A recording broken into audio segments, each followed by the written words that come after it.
been a few weeks since we talked to you, but getting some games under your belt, coming back from that injury, just how have you felt out there and being able to go out there and actually make plays through this point in the season? Yeah, that I feel like I'm fully recovered from that injury last year, and just been busting my butt at practice, and I guess that's where it rolls over to for all of us, and just being out there and being to play full speed. It's been nice.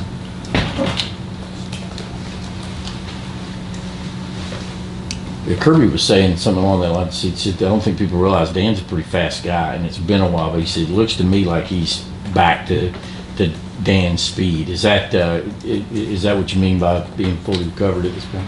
Yes, sir. I mean, I hope I'm back to where I was. I hope I'm better than where I was last year. We try to improve every year, so I hope I'm even better and faster than I was last year.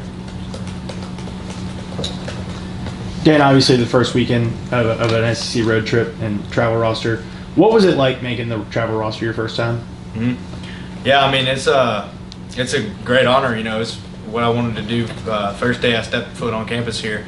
No matter what it looks like, if you're a special teams role or starter on defense or no matter what it is, anytime you make the bus, it's a true honor, and I think it should be everybody's goal. So. As the guy who's sort of replaced Javon and not knowing if you're going to have him or not on Saturday, what's the biggest challenge to trying to replicate what he brings to this defense? Yeah, I mean, he's an incredible player and an incredible leader too. He, no matter if he's in there or not, he's going to be, supporting the whole team and getting guys fired up and ready to play. And Dan, I just wanted to ask you what you think of how Jonel Aguero has progressed the first 4 weeks. If his confidence has grown, or his understanding of the defense has grown. So. Yeah, he's a great player. Obviously, realized that first day he got here, and Jonel's got great work ethic too, and he gives it all he's got in practice too. And I mean, you're going to continue to see that from him. Dan, kind of following up on Javon, if he's not able to go, just what's your confidence in the secondary, being able to go out there, make plays, do what you need to do if Javon can't play? Yeah, I mean, that starts every day of practice, started yesterday at practice. You got to treat every game like you're the starter, no matter what position you're in, what string technically you're in. We all prepare the same way from our ones to our threes because we all, Coach Schumann, Coach Muschamp always say, if you're in the game, you're a starter. So I think that's how everybody prepares. Following up on the travel roster, how exactly is that delivered? Is it a list that's posted somewhere? Does your position coach tell you? I mean, how is that delivered, who the 70 are and who is staying home? Yeah, I don't know if I should get into it much, but they post a list every week. So. What's up, Dan? Congratulations getting the strap mob chain this week. I got a couple of questions about that. You wearing that in class?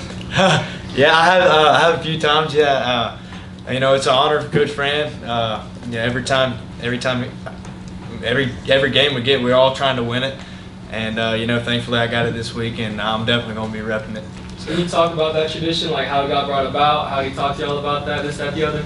Yeah, so it's basically, whoever he feels like has a good week.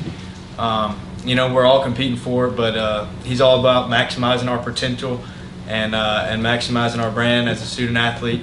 And I think it's pretty sweet. And then you've been in this game for a few years now. Can you kind of talk about the Georgia-Auburn rivalry and maybe just a few memories you got from this game? Yeah, I mean, it was it's always a battle every time we go to Auburn, no matter what. I got to play a good bit there 2 years ago, and very thankful for that experience. But their fan base, a lot like ours, they're going to bring it every Saturday, and I'm just excited to play there again. Really, but. Just wondering, historically, what was your very first travel roster game that you made out of town? SEC cut to 70. Yeah, it was actually the first game of my junior year to Clemson. And what sort of stood out to you about this Auburn offense you guys are getting ready to go, and specifically their passing game, sort of what it presents? Yeah, well, they have a great offense. They have great quarterbacks, great running backs. Obviously that, but we're going to be ready for the run, pass, no matter what. We prepare for both. And Dan, so obviously Auburn has two dual threat quarterbacks. There are a lot of dual threat quarterbacks in college football now. I just want to know your thought process on the back end of the defense, dealing with guys like that, and like your eye discipline, like keeping your eyes on them, but keeping your eyes on the receivers as well. Yeah, it depends on the call. You know, we have plays at safety where our eyes are supposed to be on the linemen, or they're supposed to be on the receivers, and just like you said, all college football these days are, you know, all the plays are built to mess with your eyes. So just reading your key and doing what you're supposed to do is going to be huge.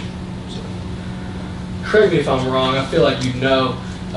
Was Cade Brock driving around a tow truck the other day? I'm not sure. I don't think it was a tow truck, but I think he was driving a truck. Yeah. Yeah.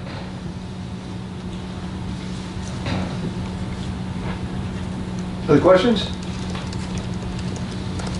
All right, thank you. Appreciate it. Thanks, Dan. In the end